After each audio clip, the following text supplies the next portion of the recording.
You're listening to Podcast PXN, a video game podcast delivering player experience news. Let's go! What's up, guys? Welcome to Podcast PXN, episode 158. I am one of your hosts, Daniel Prindle, aka Dan is DTM on Twitter, and I am joined over Discord by the Nintendo aficionado and artist extraordinaire, Roshan Warner, at Roro, the host of Large Popcorn and video essayist, Christian Macias, at ISO Christian. Swipe right. And the Tarkov Teletubby and one half of the Men in Gitch podcast, Gage Dempster at Gilbo Biggins. Hello, everyone. Greetings. Hello. I missed you. Hi, Papa. And your soft, supple hands. He does have soft and supple hands. Okay, I have a question before we start getting into the rest of the rigmarole. I'm Okay. sorry. Okay. How often are we all moisturizing? I should be better at this. What is moisturizing? What does that mean? Is this lotion? not like an everyday thing, like out of the shower? No. No? Oh. But it is more than half, more than 3 to 4 times out of the week. Around there. So not 7.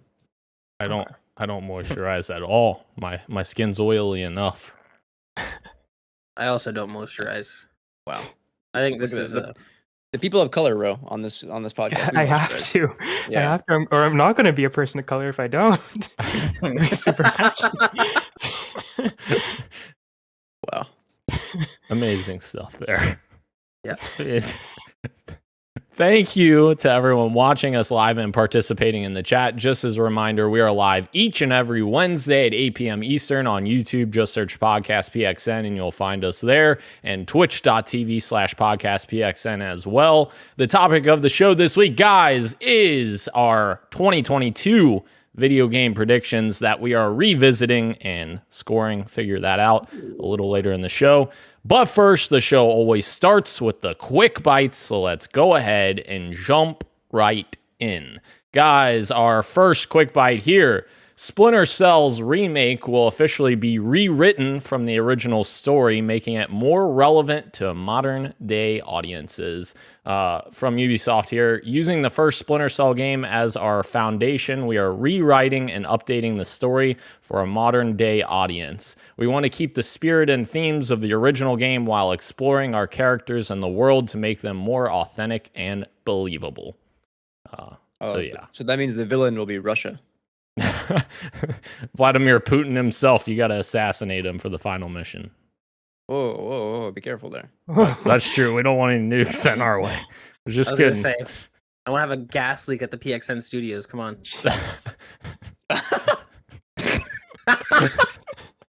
Yeah, that's a new announcement for 158. We have PXN Studios here. No, Yeah. Yep. It's in the metaverse. It No, is. I thought it was located at Prindle Farms. Dan, move on, please. I'm begging you. Moving on. Ninja Theory has officially confirmed they will not use AI to replace voice actors in video games after some speculation, including Hellblade. There was some speculation online because they were tied to a company that uses AI technology for voices called Altered AI. And apparently they clarified this and said that they basically just use this company to put in filler content until they actually record the voiced dialogue from voice actors. So we're not replacing any voice actors there. That's good. So like, Ninja Theory is not a studio that I don't think would do that. Like Hellblade 1, Yeah. they couldn't find a voice actress that like they liked more than the dev who like was doing the temporary stuff because they thought like she fit it so well. Like screw it, let's just go with her. So like cool confirmation. Yeah. You remember- I mean, what an awful thing. Okay, this is something that doesn't need to get replaced by machines, by the way. Like voice acting, like really?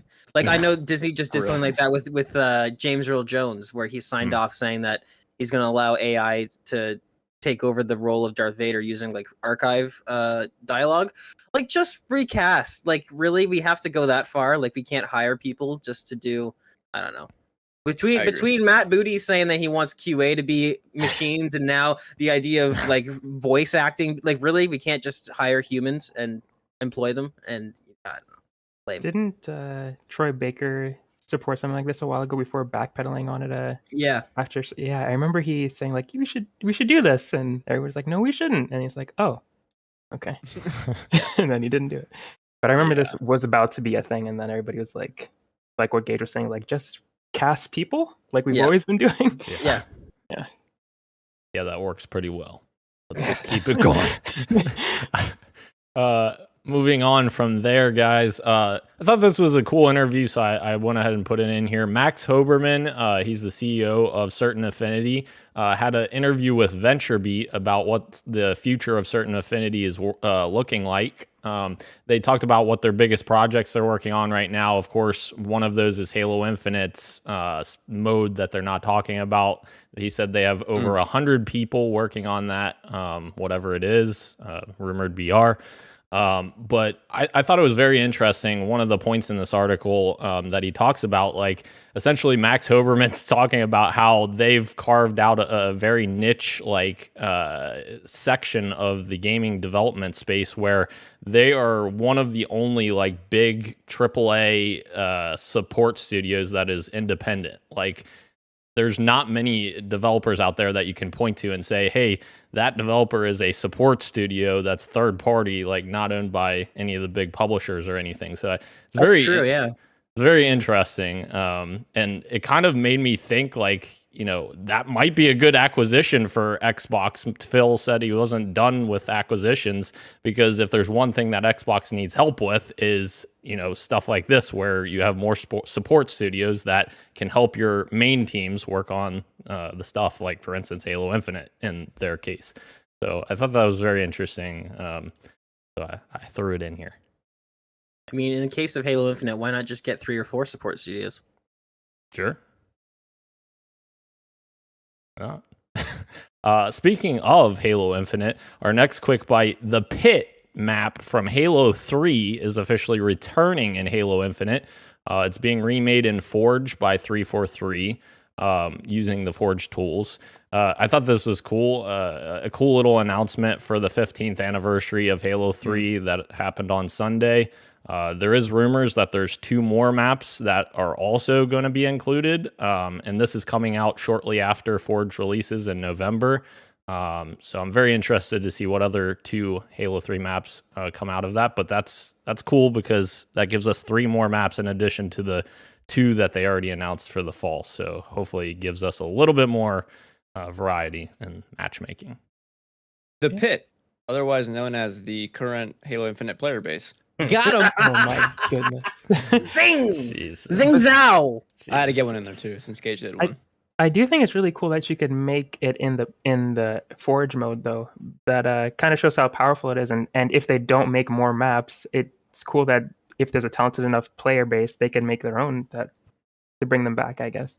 Yeah. Like if Bungie does, not Bungie, 343 doesn't bring back old maps, the community can make it. So I think that's pretty cool. Yeah.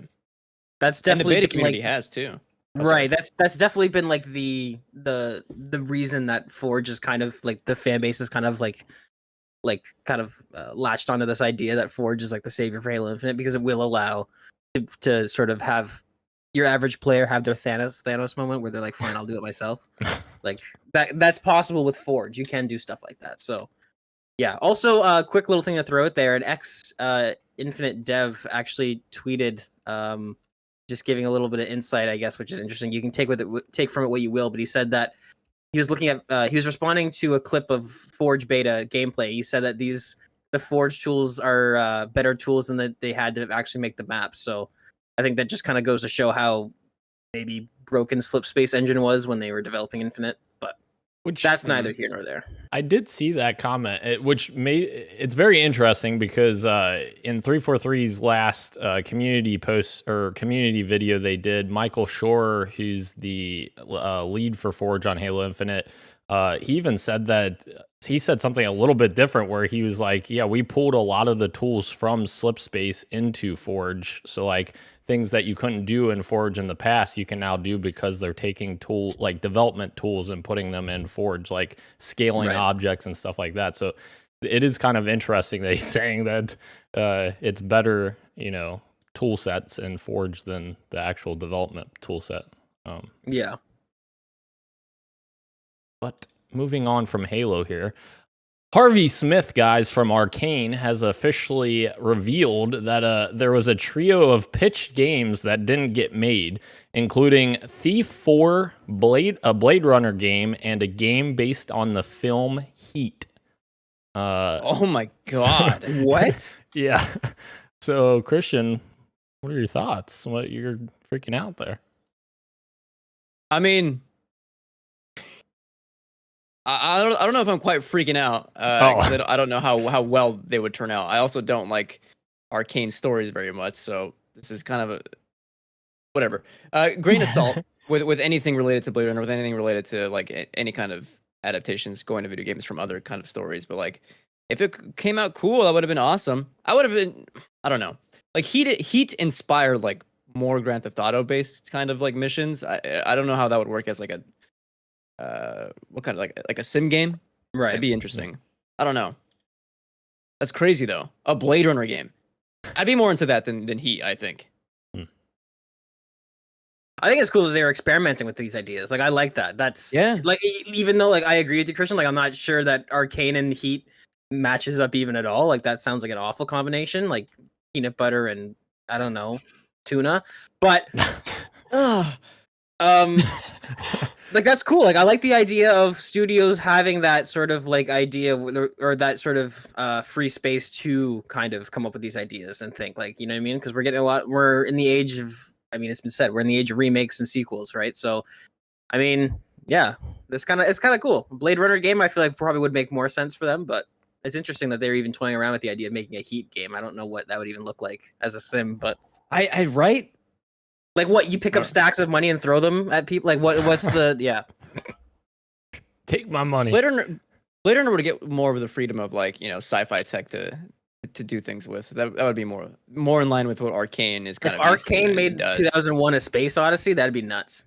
Ooh. No. That would be a cool game. We don't need That would be sweet. Don't listen to Christian. He doesn't know what he's talking about. He doesn't even like film. They made Prey, you know, Prey was really cool. And Prey was better than 2001: A Space Odyssey, honestly. Well, fair. Moving on, I'm gonna need Ro or Christian to help me here because I have no idea what this is. Ooh, weeb stuff. Let's go. Oh, what? Dan? What? Dan? What happened? Papa? What? Hello? You just stopped talking. Nier Automata Ver 1.1a anime teaser. I don't even know if I probably butchered that, so I don't know what this is, guys. Dan, let me tell you something, Dan. Let me tell you a little secret. It's all gibberish anyways, all right? It doesn't matter. Well, version. Okay, version. Yeah. Okay. And Christian might be able to speak on it even better than I can. I'm excited for it, but I never beat Nier. I played it, but I never beat it. So I might watch this before I beat it, which might be the wrong way to do it. But I'm very excited for this. Aniplex, I think, is the one that's working on it, and they've done some or published. I don't know if the studio is animating it, but I know they've worked on animes like Demon Slayer and Erase, and those have some really good animation. So that's exciting in of itself. That's going to be a pretty good quality stuff. But yeah, in terms of story and stuff like that, I know vaguely what to expect, but I haven't beat the game. So, Christian, how excited are you for this one? You gave a moan when you heard this. He's been petting the character while you. First of all, let's not pretend it takes much to get a moan out of Christian, but continue. Dude. Yeah, this is hot, dude. I love Nier Automata. It's awesome. One of the best games of last generation for sure. The thing I'm gonna find most interesting is what makes Nier Automata so special is the way it tells its story. Like it is very much a game that you have to play through. You know, people say that it has like too many endings. There's 3 you have to go through, but each time you play is different. So it's not like you're playing the same game. And like after the second ending, you realize you've only played half the game.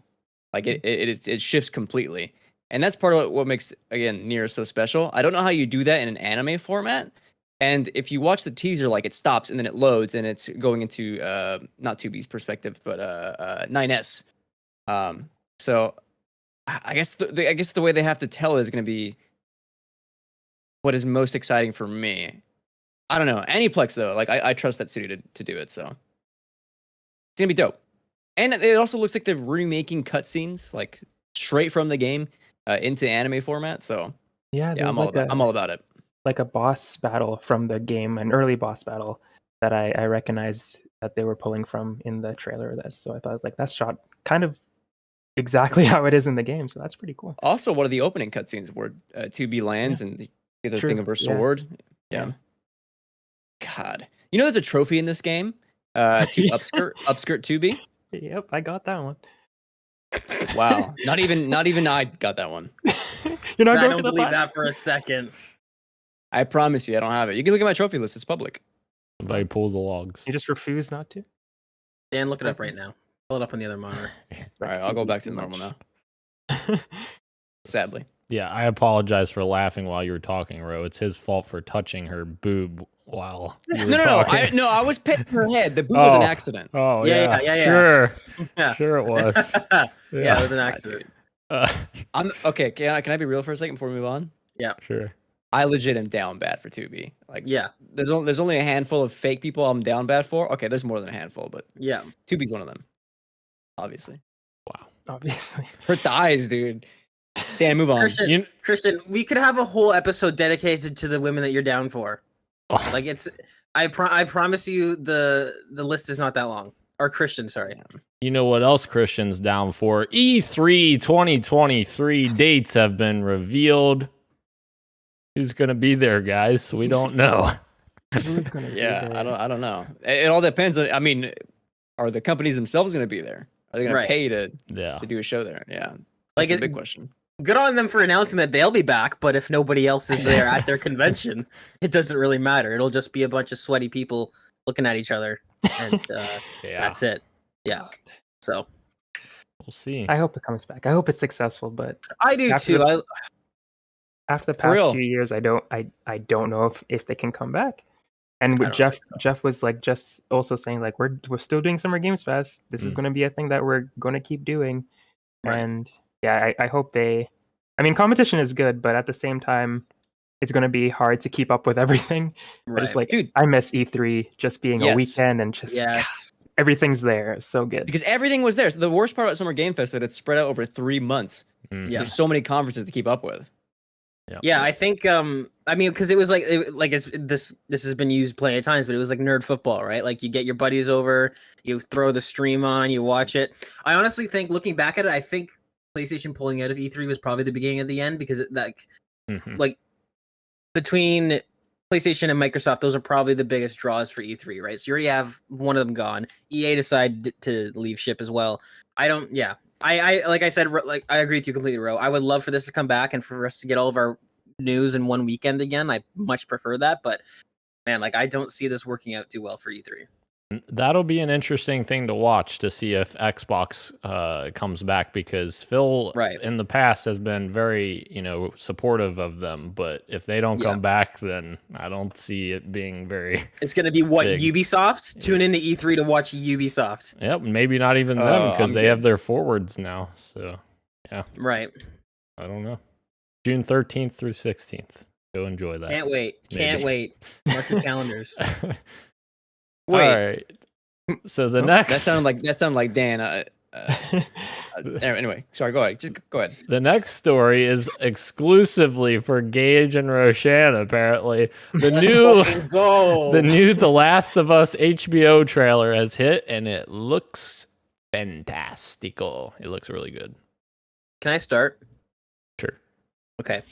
Grandma Warner, if you're listening, just mute this for a couple seconds.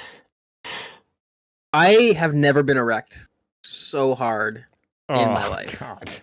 Like, I can think back to moments in my life, and I don't know that anyone has topped this from watching Anyone. this trailer. My God. This looks so good. I cannot believe it. Oh my God. I don't even know where to start. You shouldn't have put this in the quick bites, first of all. That was a mistake. Second of all, Yes. oh my God. This looks so fucking good. So I did know it right away, but I didn't confirm it. First of all, the song choice, excellent. What a throwback. Hank Williams. Rashan, take it. I don't even know where to start. Just go ahead, Rashan. I don't know, it just looks so good. I feel like I'm just gonna repeat what you're saying too. It's like, it looks so good, it looks so good. I've never been so wrecked, all that kind of stuff. But there's some shots in here, like the skyscraper thing that I think we talked about as well, that just looks Jaw-dropping. jaw-dropping, but it looks like it's like the same colors from the game. Like they nailed it, like the atmosphere and Yeah, the just color everything. palette, yeah. And there's a scene where Joel is like telling Ellie to like be quiet, and I think that's the museum Yep. part. But that like thing that he doesn't do that in the game. That's like from a trailer, like a CGI trailer, that I feel like they pulled that scene from. It's just him saying Right. shush, but I feel like it's such. I feel like they did this right. Like they did a research. They know what Joel does, and everything just looks so cool. And I think they're adding on some little things here and there. We were going back and forth whether this is going to be a 1-to-1, but I think Christian was able to confirm that it's not a 1-for-1 remake, and that they're going to be taking some creative liberties and doing some new stuff. But yeah, I was scrubbing through this trailer. I saw a scene with Henry and Sam and Ellie running from the truck, and I was like, I can't wait to see these play out in live action. And more importantly, for the people who for some reason, haven't played The Last of Us yet, and obviously the gamers the non-gamers who don't even own a console, finally getting to experience this story, and it's going to be awesome. I think it's going to be great. Yeah. I want to contest Christian. I do think it's going to be more 1-to-1 than Christian says. I think they're obviously adding new stuff and they're going to flesh some stuff out, but I think they're going to be additions rather than changes. I think this is going to be pretty close to 1-for-1 for what the game is. Obviously there's a new character that was revealed in the trailer. That's just super exciting. Like, it seems like instead of just nameless hunters that obviously you fight against in the game, it seems like the enemy factions are actually going to have some sort of identity, which is cool. So stuff like that is totally the additions and the changes in quotes that I prefer. Like, just like add some more detail as opposed to changing what's there. Yeah, like you mentioned the color palette and everything. Like, yeah, this trailer just screams attention to detail, and I don't think this would have happened if you didn't have a talented creative like Craig Mazin, who just happens to be good at making television. Obviously, Chernobyl is, talked about as one of the greatest miniseries of all time. I totally believe that and would say that as well. And he just happens to be a diehard fan of the game. So when you get those two things together, you get a perfect storm of, yeah, this is a high budget television show that respects the source material because the guy making it, who probably pitched it to HBO, just happens to love it, as opposed to maybe what happened with Halo Infinite, where it was like a business decision, or not Halo Infinite, sorry, Halo the TV series, where it was like, we should make a Halo show. Obviously, Dan and I know that's been talked about it in the works for years and years and years now. So it just seems like the stars aligned with this. I'm super excited. But yeah, Dan, Christian, what are you guys feeling? Oh, we're allowed? We can speak. No, I give you permission to speak on it. Yeah. Dan, would you like to go first? Oh, sure, I can. Yeah, I echo everything you guys are saying. I think it looks fantastic, and they are really nailing the visual design, like the apocalyptic setting, like the clickers, the sound of the clickers, like sounds really good. But yeah, overall, I'm very excited for it. Obviously, I put in our chat my tiny gripe, and when I say like that is literally the smallest gripe possible, that I just don't. Personally, I would rather see a new story than an exact 1-to-1 retelling of the original game. And I know how that. I know, no, Christian. You can't say this when you stop playing part 2. Huh? What do you mean? Keep going. Sorry. Christian doesn't even know what he's talking about. Ignore him. I'm still very excited for this series. That's just my tiny grain of. I wish it wasn't this, but I understand that most people would rather see a 1-to-1 retelling. So I'm right. That's personal preference, and that's right. Totally yes. as the representative Last of Us. I'll say right hand man. I'll say Rashan is the president of the Last of Us fandom, and I'm just the vice president. As the vice president, I'll allow that opinion, Dan. I'll allow Thank you. You're welcome. Christian, would you like to speak now? Yeah, I won't respond to anything you guys said. The only thing I want to mention is I'll just start. Here we go. You fucking looking at this, Marvel? Like, this is how you make a TV show. You give your leads production quality. Right. You give them money to make sets, to make these incredible effects, to shoot just gorgeous visuals. Like, take a look at we got snippets of Outbreak Day. And like Oh my god. the explosions that are happening in the background, like the colors, like it looks really good. You guys already mentioned the skyscraper, like that 1-to-1, like what is it? Just a shot from the game.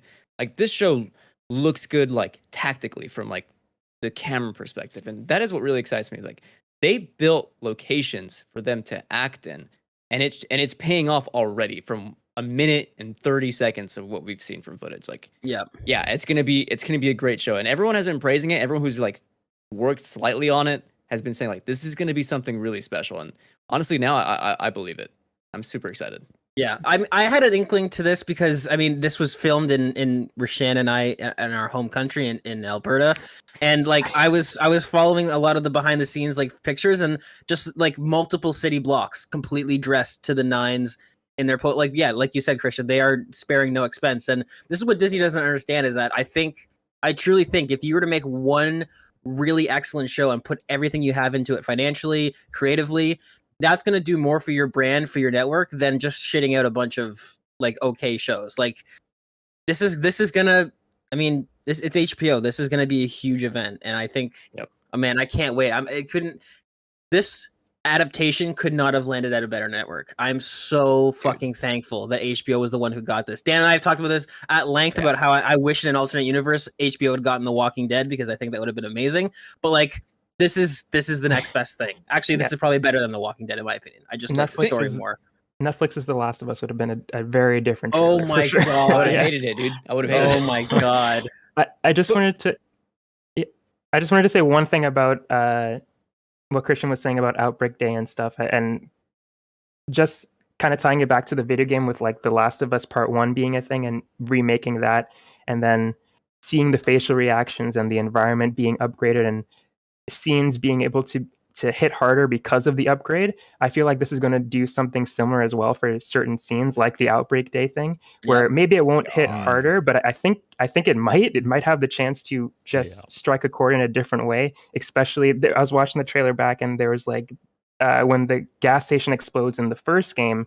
In this, it looks like they're having like an airplane crash into the street, and I'm like, what are you doing? Like, there's so many different things that they could add on to that particular moment that'll just add to the mayhem and the chaos that the game couldn't or decided not to in favor of other scenes. But yeah, I'm so excited.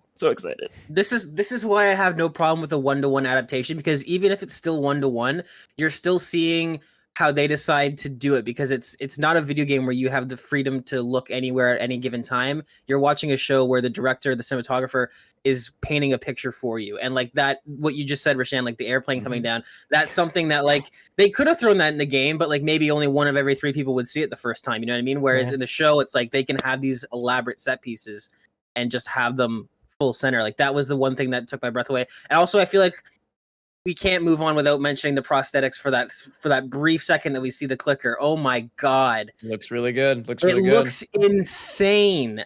Oh my god, it looks so good.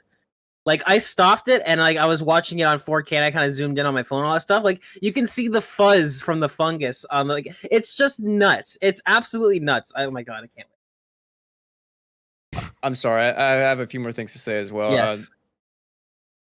At top of it all is like something Gage mentioned is like just think about all the people who have never even like who don't play video games who are going to be talking to other people like, hey, have you checked this new HBO show out called The Last of Us? It's really fucking good.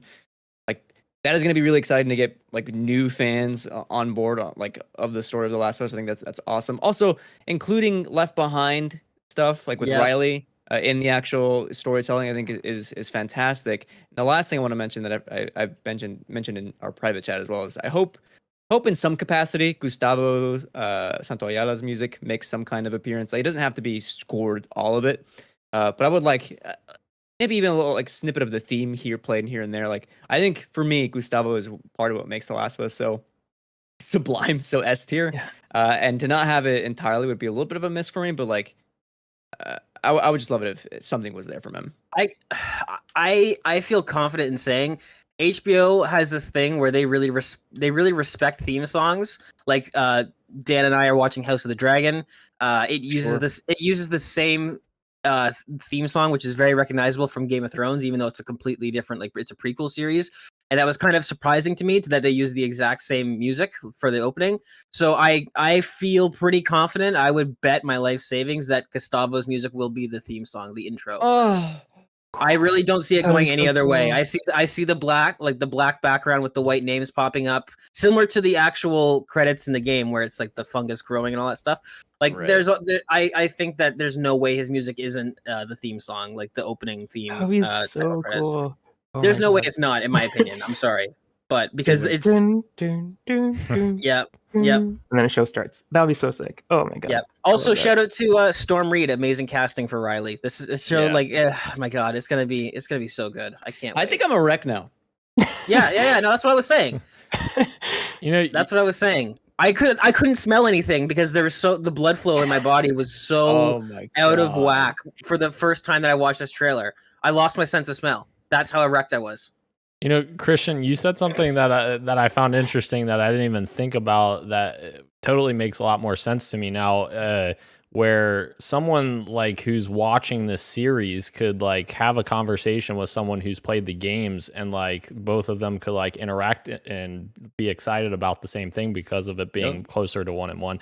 That's So that is exactly- very cool. Yeah. That's what I was thinking in my head when we were talking in the group chat. Of course, Christian articulated it better because he's smart and I'm not. But that is exactly what I meant. Is that that's why I like the idea of a 1-to-1 or somewhat 1-to-1 adaptation. Is that you can have those water cooler conversations with somebody who's not a gamer at all if they watch Right. this. That's fair. Cool. We're sorry. We should have made that a no, new stuff. I should have Sorry. put that as news. That was my fault completely. You didn't even tweet about it. I As the didn't- vice at the president, tweets. as the vice president of the Last of Us fandom, on behalf of the president of the Last of Us fandom, I say that we're not allowed to move on. We've used a lot of time. Here's the thing. My followers don't give a shit about what I think. So I Here's talk the to the thing. boys in the chat. That's who I care about. Anywho.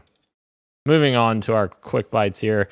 2K has pulled out of their agreement with People Can Fly for their next game. Well, I guess Take-Two, not 2K, but same company, I guess, their publisher. But it was Project Dagger that has been in development for 2 years, and very little was known about it besides it being a new action-adventure IP. Of course, they developed Outriders, which seemed to be somewhat successful. It launched into Game Pass as well.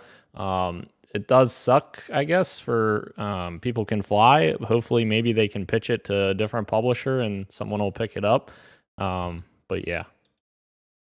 Big L on Take-Two's side. I mean, imagine being a studio of people, working on something that you're putting, 5 days a week into, and now it's like, oh, fun, we get to work on this and also worry about job security and if we're gonna be able to pay bills.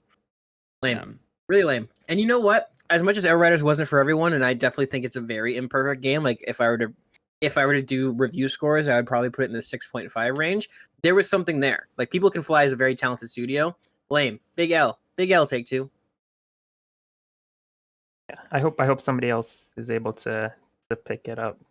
Because that's like special. Just seeing all that work go away or never see the light of day is always sad for developers. I assume so. Yeah. It can kill a studio too. Like studios have died under much less severe circumstances. So, and People Can Fly has a really long history going all the way back to Gears of War, right? So, People Can Fly, I think, developed Gears of War Judgment, which was a solid game. So, Reach the Finals, guys, has gotten its first look, and it appears to be destructive. Christian, That's just the hashtag, bro. Huh? That's just the hashtag for the game. Reach the Finals. Reach What's the game called? Finals. Is the game not called the Finals? Oh, it is Yeah, called it's the called, Finals. You're right. Do you feel better, Christian, that you outed Dan like that? Do you feel better about yourself? You couldn't just let him have it. I'm Someone sorry. has to edit. It does say reach the finals, but It does, you're Dan. right. You're all right. But you're right. I think it's the hashtag, right? For the That's her at. Yeah, I think the game is Yeah. called the Finals, though. Yeah. like at the end of the That's trailer. their at, you're right. Yes. Yeah, but yes, you're right. Yes, sorry. I apologize. Don't But ever apologize. this is coming from Patrick Soderlund, I believe, his studio from Battlefield fame. So it looks really cool. A lot of destruction Dude. elements. Yeah, it's pitched as like a battle royale game show, but with like all the destructive of like that we know from like Battlefield, like and it then looks some. And then yeah, it looks Yeah. gorgeous, dude. It looks really fun. Yeah. Look out, Yeah. Warzone. I wonder if I did. Oh, sorry. No, I just wanted to say I remember I feel like I think people here play Battlefield 2042 and enjoy it, but I don't think it launched the same way as how people are enjoying it now. And I remember saying that these same things when Battlefield 2042 was being shown off. So just to say that, it does look cool though. But I did say that about Battlefield 2042, and that Right. launched not super great. We definitely need to see more of this before we all like fully board the hype And train. But it's a Closed alpha coming soon, so Yeah. well, yeah, Dude, but like the destruction in this is like it looks really cool. top tier. It looks Yeah. really cool. How do you outplay fucking Battlefield? Like they it's did Battlefield devs, isn't it? Like it's old. Yeah. It's It old. is. It's is, ex yeah. Battlefield devs. Yeah.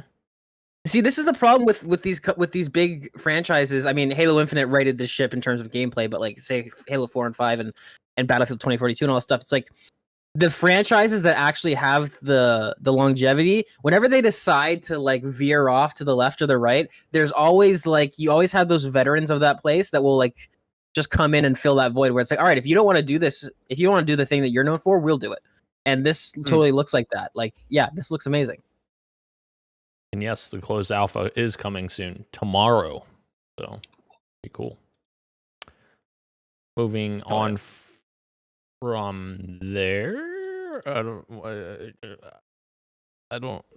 never mind. Returnal right? is sorry. I didn't know what was happening. I still don't know what's happening. Returnal is coming to PC ?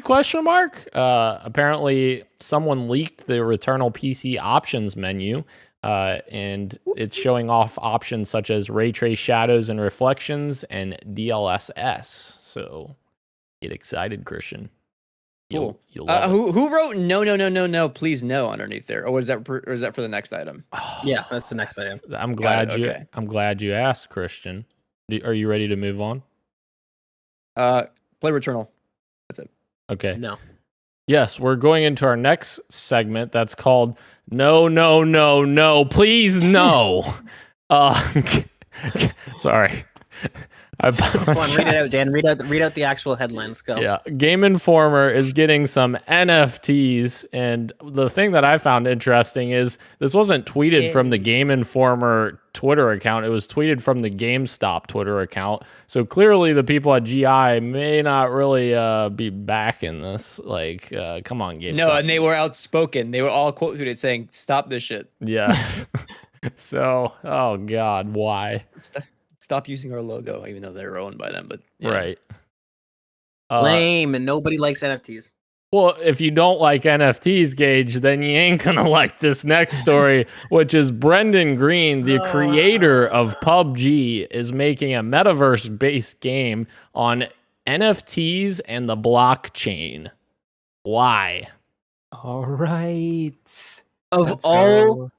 infinite creativity and imagination, he couldn't think of a more interesting thing to make a video game than a metaverse or Is there NFTs. something we're missing, like us, the four of us. No, No. Because Rashan, they keep making these things. metaverses Why? have existed for literally decades. Second Life was a fucking metaverse. That's true. Like, it's just a phrase. It doesn't mean anything. It's like if they came out with a new currency and it's like, oh, instead of banknotes, this is called floppy paper, and it's like, wow, I want floppy paper. It's already here. It's already a thing.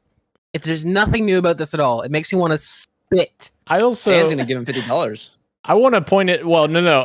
I'm actually going to point this out just now. I haven't been talking about this, but a few weeks ago, I started my path of trying to sell my NFT fucking founders pass for Midnight Society because I was like, I'm done supporting this shit. I don't want it anymore. Yeah. So I'm like, I'll just sell it and get my money Hell yeah, back, man. whatever. Do you know how fucking stupid and difficult it is to sell an NFT? It's fucking. I can imagine. It's absurd. I've literally worked on this for 3 weeks, and I'm still no closer than what I was 3 weeks ago. There's literally 100 steps you have to do to get this to fucking transfer, and it's just. But It's Dan, so it's the annoying. future of currency. No. God, no. Isn't that better than just giving someone your debit card or cash? No. Please, no. And for the last, please, no. Walmart is creating Walmart Land in Roblox. Why? Let's fucking go, boys. Man. Bro, ever since I was a kid, I've dreamed about going to Walmart Land. Now you can. And now I can. You guys remember that Walmart video that they did of like, with like the meta quest of like shopping and just like nothing? Yeah. Anyway. I don't remember anything about Walmart because it's a grocery store. Well, it's like Christian, don't start. some of them have Don't- groceries in them, but it's like a Just what leave would you it. call it? A superstore or whatever? Like a Super. I don't know. There's a name that I'm blanking on it for. department store? No. Yes, that's what That's I would what call it is. It is a department Yeah. store. You couldn't just let me have the joke, though. Oh, is that what you were doing? I'm sorry. All right, guys. Let's finish out the quick bites with some game delay PSAs. Oxenfree 5 minutes. 2 has been delayed to 2023. Nah, that sucks. Yeah, take your time though. I'm so Absolutely. sad though. Absolutely. Except for this next one. Maybe could we get it on Xbox also, please? Because that's where I played the first game. The other one, Skull and Bones, has been delayed to March 9th, 2023. Yeah, Skull and Bones is a video game. Very good. Good. I wonder, like, when they reveal it again, like it's a month away, and they show us a trailer. Is it going to look different than now? Like, what are they going to be doing in these couple of months to really sell us on Skull and Bones? I wonder. I think that's what the Yeah. delay's for, is how can we get people to buy this game? The game's done, Roshan. The game works Oh, flawlessly. They're just figuring out how to sell it to you. Maybe not the whole $70 thing. That they Yeah, were- no, they're like, Yeah. how would you guys like Assassin's Creed 4 except 70% of it's gone and it's just sailing? And That's also actu- it's full price. That's a great point. Like, why would you want this over Assassin's Creed Mirage, which looks really cool, and it's only $50? Right. I don't It know. doesn't make welcome to Ubisoft. Nothing here makes sense. Also, we treat our people like garbage. And also never mind. Oh, Move on. God. Yeah. Well. Man. Not good.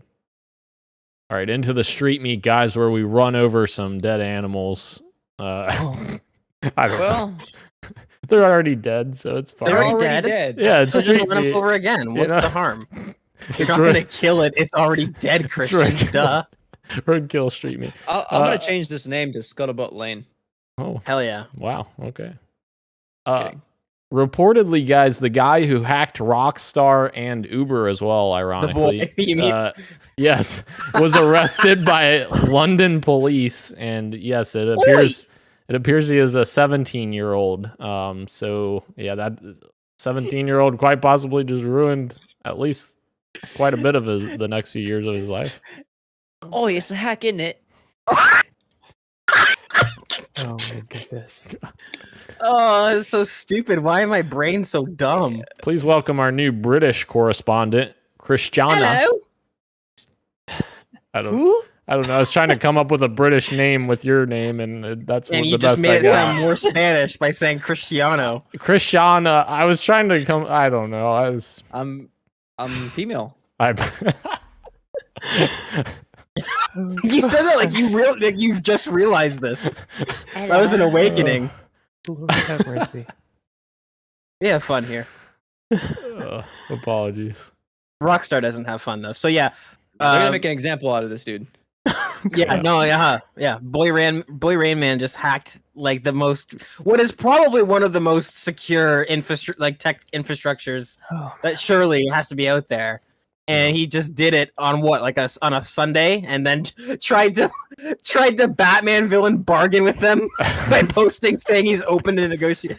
What is Yeah. this kid? I would say he's going places, but he's going to jail probably. So, you know.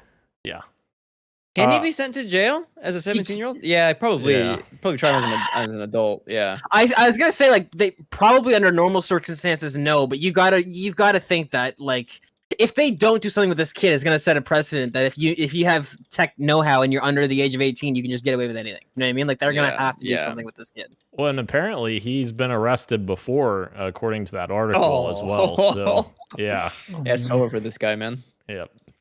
So.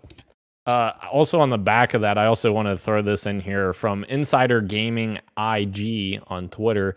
They put a really cool thread together of a bunch of game developers, which we talked about a couple of them last week, but like a ton of game developers that posted early looks at all of their games, basically making fun of the people that are saying like graphics come first. Like, no, graphics don't come first. And these are experience or, beloved games that you love that show that graphics don't come first. So I thought that was really cool to kind of see all of those games like early on in development. Also, shout out to Insider Gaming. Check it out. It's Tom Henderson's new that's his new outlet, or blog that he's starting, where he's getting freelancer writers. Tom Henderson's cool. I've chatted with him in Twitter DMs before, and obviously we've used him as a source on the podcast like plenty of times. He's I don't know how the fuck this guy got his sources, but he knows what he's talking about. So I guess publication you could call it is a good way for it. But Insider Gaming, yeah, that's his new thing. So don't you mean he knows what he's talking about? A boot? There it is. Our next street meet, a new Silent Hill has been rated by the Korea Game Ratings Board. An unknown Silent Hill game? What the heck is this, guys? And it's a mobile game coming this summer. Stop, dude. Apparently it's called The Short Message, which I didn't see that originally. So why do I have the feeling this is going to be like a PT type, like 2-hour experience? Interesting. I don't know. I just feel like this is too good to be true for all the Silent Hill fans. I would temper expectations. I feel like a short PT experience would be cool. I feel like they're like that, no? Oh, for sure. But when you have a franchise that's been dormant for over a decade, that's not the thing that people want to come back to, I don't think. You guys are forgetting, though. Oh, sorry, Christian. Sorry, quick question. Is this separate from the Bloober Silent Hill game? Yes. Gotcha. Rumored, yes, yeah. Right. Sorry, Dan, what was your question? I was just saying, you guys are forgetting this is Konami, so this is probably a pachinko machine. Yeah. That's a really great point. Yeah. The article, I maybe Dan was about to touch on this, but the publisher was listed as Yunana or whatever, but they make a lot of what's the name? Apparently arcade stuff. That makes so it could sense. be like a Silent Hill arcade. Well, the joke's on us because what got lost in translation is that it's Silent Hill: The Short Massage, and it's actually just a brand of massage chairs. Wow. Right? Yeah, it releases steam and like smoke and mist, and then it just kind of jump scares you randomly. Yeah, Does grabs it you. It does. Oh, you'll like it, Christian. Yeah. Oh, I have. Hold on. I won't say it now, but I have something for off air. I think is really funny. Okay. Okay. Sorry, audience, you won't get to hear what is almost certainly horrible and deplorable, but I'm It's excited. terrible. Stay for the post show. Oh, wait. Warzone 2.0 rumor mill is rolling through for the last street meet here. Warzone 2 is already undergoing big changes, reportedly, being the scenes, according to Metaphor on Twitter, who has previously leaked correct information about Warzone 2. Number one, AI is no longer everywhere on the map. AI is only in strongholds. Loadouts and perks are returning, and looting UI that we originally saw has been scrapped.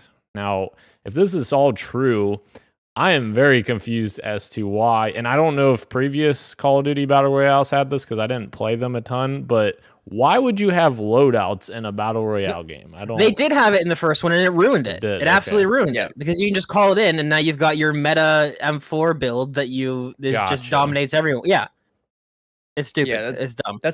That was it was cool at first. Like it felt different, and then you quickly realize that every person that you're playing against is just chasing whatever is the current meta, and it just completely ruined, in my opinion. I don't go that harsh, but like it made the game not as fun anymore. I think part of what makes Battle Royale so fun and like exciting is the fact that like you have to like loot for stuff, and like there is meta that way. Like this is the best gun in the game. This is the best attachments. If you can find it, and that would lead to like you had to actively loot and go out and get that stuff. Right. And it's not just calling in your care packet or your loadout and getting it, and then just like, all right, we're gonna try to set up for end game and just like freaking laser people because I have the best gun in the game right now with all the best attachments because I have all the time to grind my weapons on. It's frustrating. What's doubly frustrating for me is that like we did not even get to try Warzone 2.0 before this change happened. If this is true, like it was just the fucking people who went to Call of Duty Next, the streamers who are complaining about everything in Modern Warfare 2, right? Calling it like not as good, and like, why can't we try it as well? Why can't we make a decision after like public release? It's frustrating, dude. It is, because you know what, Call of Duty doesn't sell 20 copies every year, 20 to streamers. It sells millions to the fans.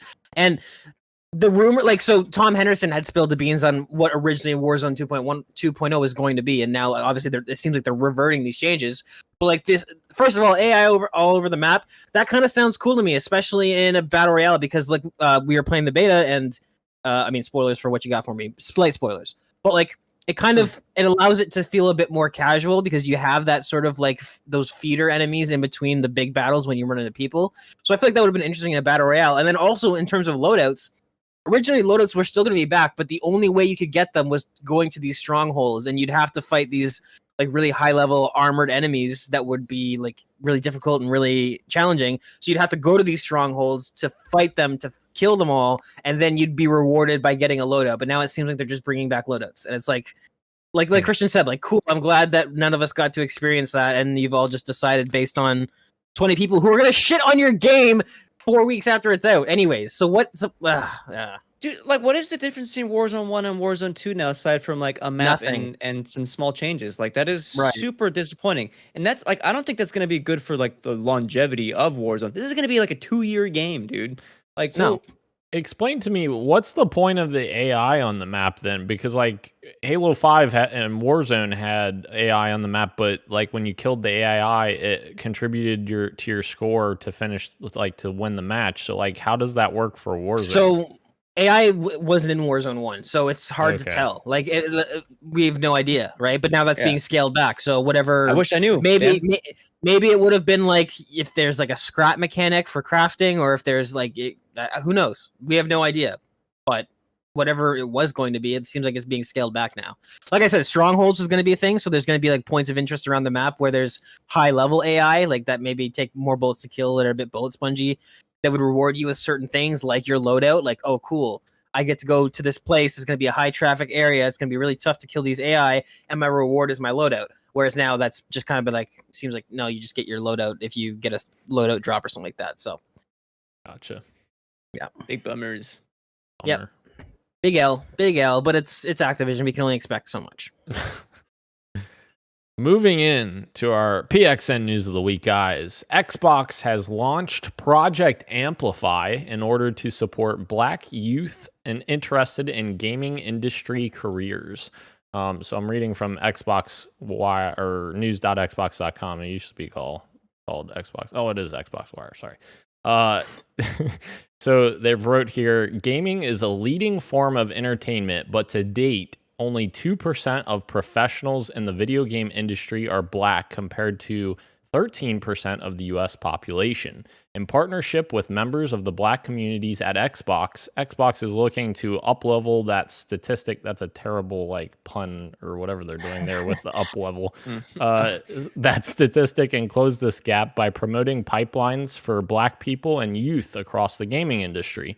Introducing Project Amplify, a video series that aims to magnify Black voices within Xbox to inspire, educate, and motivate youth across the United States to aspire towards careers in the gaming industry through real-life storytelling from Black leaders and employees across the Xbox ecosystem.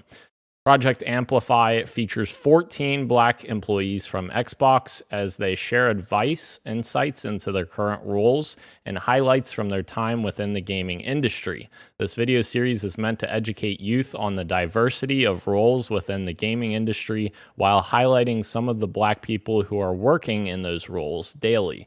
On behalf of the Black communities at Xbox, co-leads shared their personal stories in the video series of their journey into the gaming industry, inclusive of, and there's quite a few, no, there's only 2 here. I'll read them. Growing up, I didn't have much of a vision for what my career would be. I decided to go to college because I thought it was a way to get a good job and escape poverty. But even as a freshman computer science major, I still had a very shallow knowledge of the opportunities that the tech industry presented me. Throughout my college experience and with internships, I learned more about how big the world is, how many companies, careers, and pathways exist for you to find or create a job that you love. I want more people to know that they have options. Nothing is impossible or out of reach for them, and encourage those to start chasing their passions early. There's another one here that says, in my early years, I was more focused on what not to do versus what I could be. It wasn't until my adult years that I learned to leverage my passion for games into a career. I am now incredibly thankful to be celebrating 10 plus years in my dream career, and I hope Project Amplify inspires people to dream and take action toward their own goals. As my coaches and mentors would say, play to win instead of playing to not lose. That came from James Lewis, Senior Business Development Manager.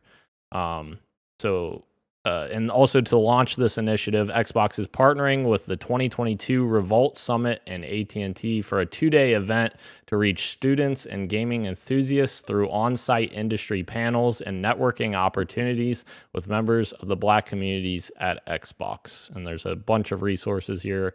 Definitely recommend checking out if you are interested. So yeah, this is a really cool initiative that Xbox is starting here. Can I just say, when he said that he thought he needs to go to college to try and escape poverty, I feel that. Yes. Cool. As someone And who then- got a master's to try to escape poverty. And then you just feel get that. in more debt. And I'm Exactly. It's all a game. It's all a game. I think this is really cool as a Black person. I don't know if you guys knew this about me, but I'm Black. Wait. I do think this is really cool. As I'm going into animation, but there's people that are Black who see specific jobs and think, oh, there's not people in there, I can't do it. And there's people who are Black who's like, I'm going to do it because it doesn't matter. What does it matter that I'm Black? I could do whatever I want to do. It shouldn't be a problem. But there are people who look at certain positions and are like, I don't belong there because I don't see people that look like me there. So it's always good to see roles that you want to occupied by people that look like you. So obviously what the people say often, not diversity, is inclusion or something like that. There's a specific sentence that people say, and I agree. Inclusion, it just helps everybody at the end of the day. But yeah, it's always good to see people that look like you in jobs that you want to be a part of. Video games is one that you don't see. It's definitely gotten better. I think I have seen a lot more people of color in front-facing roles and stuff. But yeah, it's cool to see, and I'm glad they turned off the comments on this one on the YouTube channel. I was about to check, it's like, how bad is the comment section on this one? But they turned it off, so that's good, because no doubt it would have been awful. Yep. But yeah, Which is a shame. this is cool though. Good stuff. I am not Black, but however, You're not? Wait. As a fellow person of color, I think, first of all, I think forefronting, just in general, people of color is always a net positive, because for the exact reasons Ro mentioned, is to, like, you know, if this is targeted for youth, this is fantastic, because, like, they look at people who look like themselves and be like, oh, I can do this stuff too. And that is, like, fundamental for, like, kids to see and like aspire to do something, right? That they didn't maybe know they couldn't do. For me, what I think is really cool is this very last paragraph, that part of Project Amplify is going to have like an actual in-person event beyond just videos, where they're like going to reach out to actual students.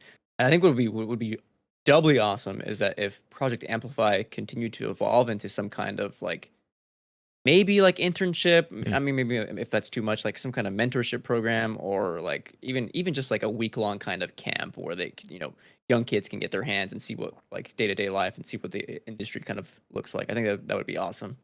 But it's a fantastic first step. Yeah.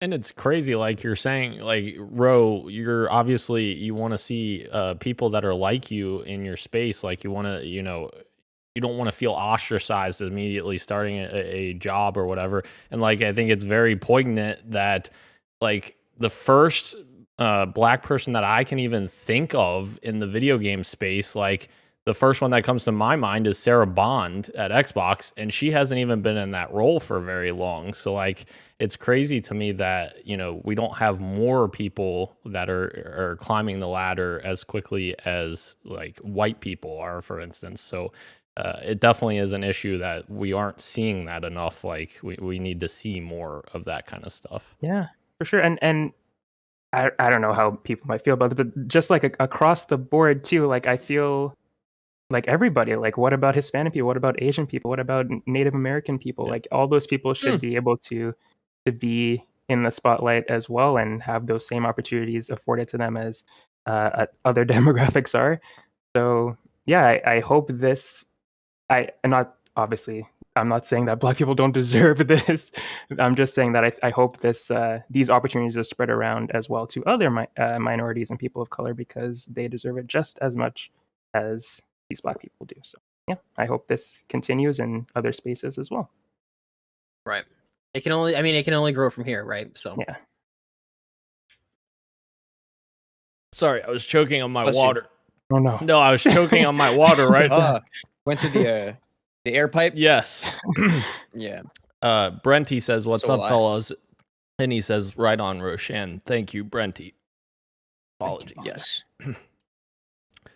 Guys, I'm going to the next news of the week story, which I shouldn't have put in here. I should have put Last of Us. I'm sorry. Disney wants a new Star Wars game every 6 months. And so we already have 8 games that have been announced, and several more are in development. Christ. So obviously, is it too much? Are we getting too much Star Wars? I know Yes. Marvel's starting to ramp up as well, and I know Christian just hates the idea of more Marvel out there. I hate might be too light of a word now. I think I'm starting to detest God. it. Oh wow. I despise it. I'm joking, of course, but like I'm not. I feel like it's a little like substantial. I'm losing my train of thought, just trying to justify Dan's little comment. Sorry. Is it too much? First of all, I guess my level-headed answer is maybe it's too soon to tell. I don't know what like that actually looks like when the games are actually releasing in that pace. Like if the games are good and they're released like 2 a year, like that could be fine. Not every game is going to be for everyone, right? So like maybe not. Who knows? But just on paper, it's like Disney, dude. You're already like shitting out way too much content with like your Marvel and Star Wars like shows and movies. You want to do the same thing for games, and I'm seeing a lot of like slip ups with like quality in your shows and movies. Like, is this gonna happen again for games? Like that, and games take a lot longer to make and like to make a quality product. So obviously, I am super concerned. Can I make my case as to why this absolutely is a bad thing? Sure. Because I've brought this up so many times. It's just my own personal philosophy. We've all gotten used to it because it is true in a sense that video games are a business now. How can you? But what they really are is art. That is what they are fundamentally. They've been turned into a business because we live in a capitalist society. That's how it has to be. Like, and that's not a bad thing. But they are art. They are an art form. How can you pre-schedule art? How can you pre-schedule that you're going to have 2 games every year? That means a team has got to come up with an idea. They've got to be passionate about it. They've got to work 5 days a week for 3 to 4 years. How the fuck do you pre-schedule that? This is nothing but bad. This is bad. We're all kind of used to it now, where it's like, oh, okay, 2 Star Wars games a year. I guess that's doable. I guess. How can you? What? That doesn't. I don't know. Maybe I'm looking at it wrong. Maybe I'm thinking backwards. But how can you pre-schedule? I don't know how you could pre-schedule that. How can you come up with? I don't know. I'm thinking it's more of like a generalization, because Phil Spencer said something similar about Game Pass, where he's like, I'd love to have a new game on Game Pass. Like, I think he said every month or something crazy. No, it was one exclusive every quarter. Oh, okay. Yeah. So One exclusive every quarter. Yeah. Which Yeah, but like that's a lot. That's fine. Like it's that's a lot, really but like different it's though. yeah. Because you're not dictating what those studios are making. If you know if 343 comes out, it's like, hey, we want to make a Halo racing game, and it's like, okay, well, that's one of the exclusives, so that's fine. Like, he's not dictating what they're making.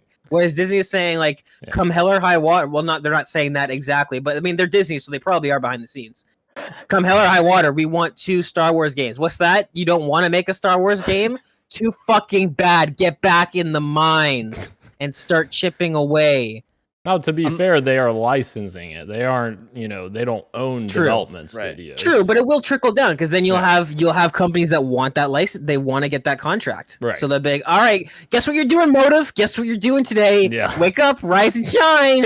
You're making another Star Wars game, and they're just crying. I'm gonna be a hater again. Oh God. Like, I think it's depressing, dude, that our like everywhere, like all our art forms are revolving around the same like 3 fucking properties continuously and endlessly. Like, I mean, one, it makes like quality stories outside of them like really stand out, and I'm so happy for them. But like when like so much of it is like the same thing over and over again, I just don't care anymore. I just don't. I'm sorry. I'm really disappointed. I'm kind of disappointed in us as a human race too, because I remember like 2015, 2016, there was a lot of talk about like, oh, don't worry, superhero movies will die out. It'll be like spaghetti westerns. They had their time, and then but it's like, I can't believe we're still in the Marvel phase. It seems like we haven't reached the peak yet. It seems like we're just getting more and more and more. It's like, are we really, as a species, we're not tired of this genre yet? And like Star Wars as well. Like we're not just gonna like. It really pains me to say this because, again, these things like movies, video games, these are art and people work hard on them. But like, it's getting to the point now where I'm just wanting like 3 Marvel movies to bomb back to back. I'm wanting them to fail at the box office so that they'll just stop making them. And those resources can go to somewhere else. Because here's the thing, though. But this is, and you say, wow, it sounds harsh because it does. I mean, it is harsh, I guess. But Disney's not going to fold up shop if Marvel stops doing things. They'll just start putting that money into other things. So like, if we all stop watching Marvel movies, then maybe they'll be like, all right, well, let's try this thing. Let's try. I don't know. I'm with Christian. I'm so fucking over it. I'm so over it. But what if I love the Marvel thing? Dan, I don't care what you love. I talk all this shit, but I'm going to be opening night for Black Panther 2. And that's the difference between you and I. That's the difference between you and I is I can walk the walk. You just talk the talk. I can walk the walk. Wow. That's fair. Yeah, I do get that. Is money. Fair. You do. Yeah. You support them, which is all they care but, about. Like, I fucking love Ryan Coogler. He's one of my favorite directors. So I don't give a shit what is first or last. I forgot his name already. Ryan Coogler, man. Well, it's not very cool to keep making these movies. So you know what? Yeah, sure. You said EA Motive earlier, Gage. They're making an Iron Man game. Why not just let them do like a Boba Fett game on top of that? Because you already have the jet mechanics and you use the jetpack. All right, do a cool sci-fi game, man. This has got to be Star Wars. That's true. That's fair. Yeah, Star Wars sells. Because as soon as you make a Star Wars, that you have new toys. You have exactly. You already have implications though. Like if they make a Star Wars game, okay, it's not rated M. It's gonna be some fucking bullshit. Like there's already implications where it's like, okay, just if you want to make a video game about Mandalorians, just make it that, but not Star Wars, and then you can actually take some creative liberties with it. You can have tits in it. I want tits. Oh. You heard it. That is the first place you went to. Yeah. Well, I mean, no, not tits. I didn't mean that. I meant. Wow. All right, someone play this back and put it on Twitter. Moving on. Don't clip this. to our fantasy draft. My girlfriend will find it and I'll be in danger. Don't exactly. Clip this. Do it. Clip it. Do it. I'm Palpatine right now. Do it. Do it. Sorry. Do it now. Do it now. All right. Fantasy draft check-in, guys. Shovel Knight Dig reviews have hit for Gage, sitting at 83 on Let's fucking go, baby. I'm coming for one spot. Let's go. Going. You know what, Gage? You know what's crazy? What's that? You're at 17 points now. Congratulations. Let's fucking go. Impressive. Let's fucking go. We also have Grounded 1.0 reviews that have hit, which is the official like start of Grounded. It was in early access, and it is at an 84 on OpenCritic, doing very well as well. I've seen a lot of people say it's a very good survival game. So it is. I played it in early access. Oh yeah. Sorry, go ahead. Well. No, you're saying the same thing. Yep. Yeah, it's for anybody who hasn't, because I know you're a console guy, Dan. But it takes a lot of notes from The Forest, actually. Like it's very much the game is very similar to it's The Forest, but like kid friendly, and like everything from like the building mechanics to how you actually have to pick up like the logs and like carry them on your shoulder and bring them over to the spot. That's all straight from The Forest, and I'm not saying that in a negative way because it's good. Like it's a really good system. So the Grounded is awesome. Grounded is like a hidden gem. I stopped playing it because there wasn't a lot of content, so I'm probably gonna jump back in. Maybe if the four of us want to do a little something, little game night, I'd be down for that, because survival games just kind of have an inherent sort of like just bullshittery to them where you just evolve into madness. But yeah, I'm excited for this. Good job on them. Good job on Microsoft for letting Obsidian do this. And yeah, congrats to Obsidian for taking a chance. And this is exactly what we're talking about. Trying something new. Something new. And it fucking hit. Look at that. It probably cost them nothing too. It probably cost them pennies. This was like a small subset of the team. This was like what, 10, 15 people? Yes. And they said way back in the day. Yep. Like this cost them nothing and it hit. And if it makes a lot of money, like this is exactly what we're talking about. This is literally. And they have another game coming, Pentiment, which is another tiny game that they're making, which hell yeah. Yeah. Keep letting People them do about that one too. Yeah. I'm excited for small games. I don't have time for fucking to sign contracts and clock in hours on all these games anymore. Like I just don't have time for it. Like I'm excited for these smaller games. Absolutely. So yeah. Oh, sorry. I just wanted to add to yes, I want small games. What I wanted to add to the Star Wars story was not even related to Star Wars. It's just like play indie games, because those are the things that are doing fun, interesting stuff, like you were saying with this one. But Dio Field Chronicle, the game that I picked up last week, was like at a 78, I think, or something. So I got like a couple of points. Now it's back to a 70. So I ended up getting 0 points for it. Oh, so that I got sucks. nothing. I got nothing for it. So yeah, that sucks. That really sucks. Sorry, bro. Okay. I'm not. I want somebody else down here with me in the dirt. God damn it. I still think Christian keeps saying that I'm going to run away with this, but I still keep looking at Christian's list. I'm like, I think Christian could win. Yeah. I don't know. You guys should be looking at my list. No. The negative 17 Shredder's Revenge is just like, yeah, it's not happening. Can't believe I did that. And the 17 games that are not releasing on your schedule still here. This is so dumb. This is such a dumb idea. You can swap some of those, right? How? I don't even know how to work it. Oh like I don't. Gosh, we'll talk after. Come over to my house and show me how to do it. We'll talk after. Oh, if I come over, we're gonna do something else. Oh hell Jesus. Yeah! All right, we'll have a whole different kind of fantasy going on. Moving on to what you got for me. I played. Well, that was last week. I don't know why I still have that on here. I didn't play Modern Warfare 2 beta this week because I was dealing with some stuff. So I played Last of Us Part 1 and enjoyed the heck out of it. I'm still playing it. I'm still going through it. I'm still learning new things that I love. And I told you guys in the chat as I was playing like certain moments, and I'm like the dog at one point is named, I think, Buck. I already forgot his name. Buckley? I thought Buckley? It was Buck. I thought it was just named Buck. No, it's Buckley. It's Buckley. Okay. You're right. And I was like, that's insane. My dog's Buck. But yeah, I just thought that was really cool. And there's another cool moment that my brain is not helping me with. I can tell you what it is. Okay. You got really excited for the university section when you approach, and Joel is talking to Ellie about football. Yes, I thought that was really cool because he's literally just trying to explain football to Ellie, and she's like, "What do you mean they have to like get a first down? Like they have to cross this line to get a first down? Like what does this mean?" Like I just love. I love those the conversations. Yeah. I love that. Yeah, I agree with Ellie. American football is bad. No, American football is bad. Yeah, get out of here. Get out of here. Anywho, yeah, it's literally like I'm playing a new game because it's been so long, and I know you guys make fun of me for that, but I can't remember because I've never made fun of you once for that. I want that to be on the record. I played this game one time, absolutely loved it, and never played it again. So yeah, I'm really enjoying the second playthrough. I respect that. I've never made fun of you for that. I did the same thing when I watched The Revenant. I watched The Revenant and I was like, man, what a movie. I'm never watching this again. Yeah. I'm never watching this again. I don't need to. Yeah. Although it's a little crazy with The Last of Us. I've played that game like 6 times, but I respect it. And Last of Us isn't a small game, so it is a beefy experience. The smaller side. I mean, compared to It's like what, 15 hours? 10, 15 hours? Well, The average, I think, is 12 to 15. compared I think it depends on how good you are. Yeah. Like I'm good, and you're at an advanced stage now, so it's probably taking you a bit longer to get through it. Compared to Halo 2 that I could run through in like 2 hours max if I wanted to like speed run it. It's It's taking Dan longer because he plays with all the lights on and he can't see the dark the game. Christ. Oh man. Roshan, help me out here. What you got for me? I've just been playing Splatoon 3 still, playing the multiplayer, playing Salmon Run, which is the wave-based PvE mode that they have in the games, like Left 4 Dead, or is that the game?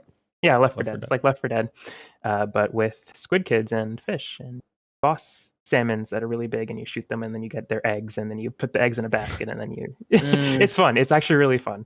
So I've been playing that a lot, and yeah, that's what I've been playing. Rising the ranks in Splatoon. How many Splatfests have you participated in? One. There was one last weekend. Oh God. I mean, I was you didn't there. even hesitate. I was there, and it was. You were there. Messy, and Grandma Warner, turn off the thing again. Turn off the show.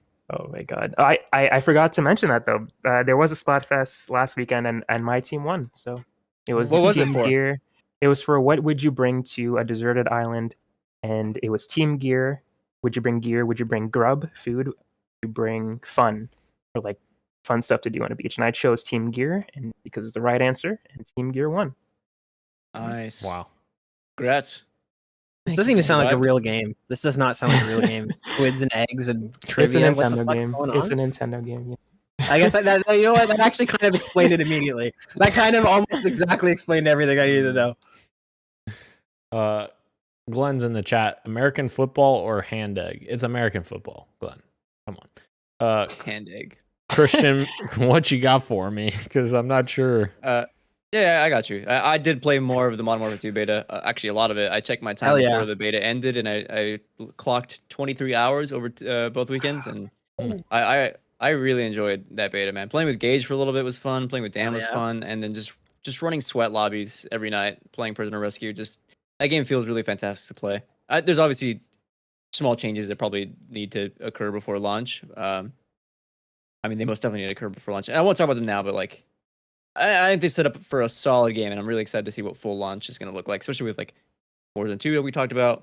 Although I'm a little bit more down on that now, but DMZ specifically, I'm really excited about, and the campaign, which I'm really hoping is awesome. So Yeah, I mean, go ahead. Sorry.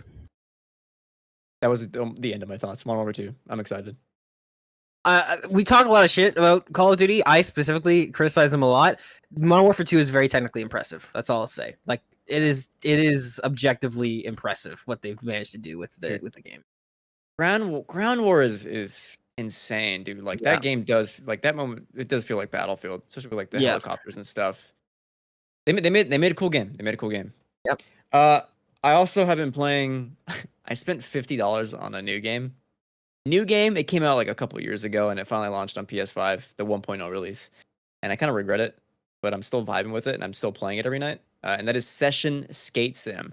I have been craving a skate sim game that's obviously not skate because I can't play those on modern consoles. I have to emulate them on PC, and I'm too lazy to do that. So I bought Session. Xbox. You play them on Xbox natively. Oh man, I don't have an Xbox, sadly. I need the discs, I think, though. Right? Nope. I play Skate 3 all the time. I boot it up and play it. Fuck. 60 frames per second, not with the FPS That boost. sounds incredible. Anyway, I've been playing Session, and it's not as good as Skate. Nowhere near as good. Like it is like extremely janky. The mission structures is terrible. There's like it's an indie game. And there's like it needs a lot of polish. Right. But my God. Because like Session is like use both sticks, like each one is a separate foot. Oh God. that learning curve has been awesome. Like just doing very tiny lines, like of like ollieing up a curb, going up like a little like hill, and like shoveting off that, gaining speed and ollieing up a like force there, and then like going down a grind. The grinding, which is so hard, but like has been so satisfying to learn. Like that is where I'm finding the fun. Is like they nailed for the most part like the feel and physics of skating, where it's like just the most mundane stuff. Like it makes it feel like skate is even more of an arcade game, and that was like a sim game when that came out. So it's been fun. So session, okay game. That sounds like way too much sim for me. It's a hard pass. Well, if that sounds like too much sim for you, Gage, then what you got for me? What do I got for you? I don't know why I bought it. I bought Far Cry 6. I couldn't tell you why. I think it was on sale on Epic Game Store, and I was like, whatever. Fucking whatever. And it's fine. It's fine. It's more Far Cry. What is interesting about it, and I wrote this in there, you guys fucking deleted it. I put it in there for myself to remind myself. Wait, what? But Far Cry 6 is the only game in the history of video games to make me get motion sickness. Do you want to know why that is? Why?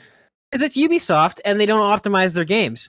So there's an FOV slider in the game, which is lovely. Dan criticizes me and makes fun of me for it. I'm a madman. I like to crank my FOV to like 110, 120 sometimes. So be it. Hell so yeah. I crank my FOV to 110. That's usually my default.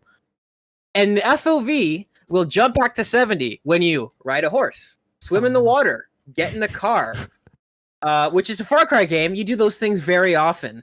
Climbing ladders.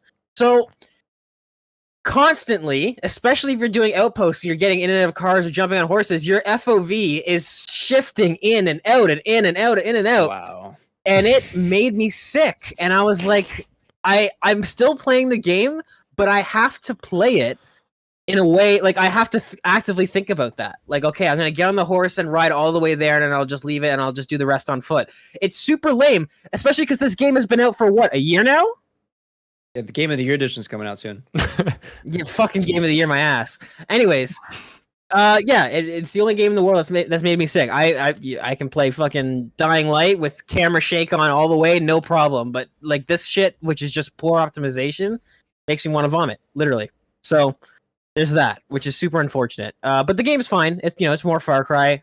Some of the systems are interesting, like the new inventory system. I kind of like. They kind of moved away from the RPG stuff a little bit, but it still kind of is in its own way. Like they've just kind of masked it, which is unfortunate because again, like we say, try new ideas. Ubisoft is also really bad for that.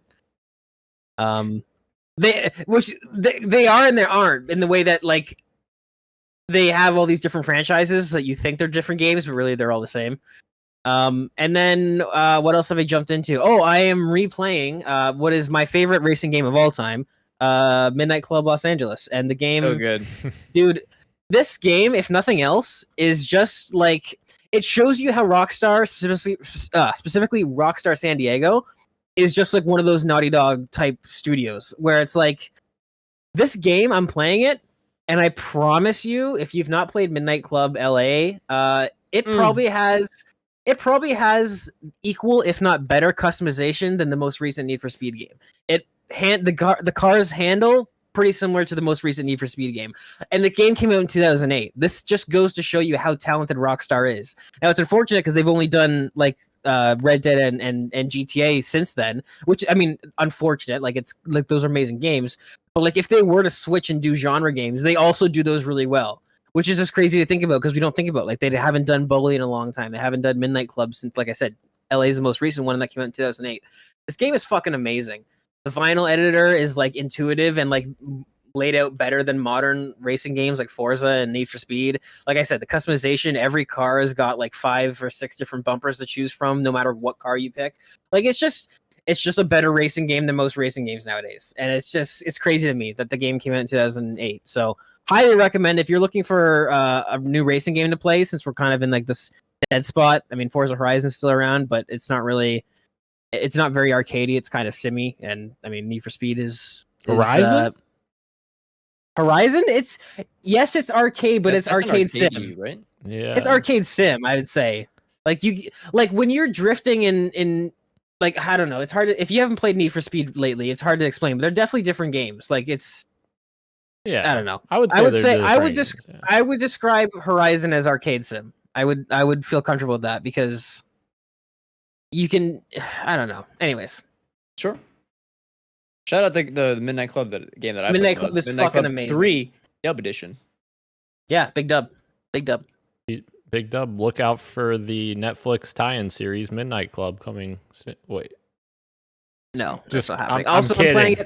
I'm playing it on Xbox where it is backwards compatible. So I highly recommend if you have an Xbox to pick it up there.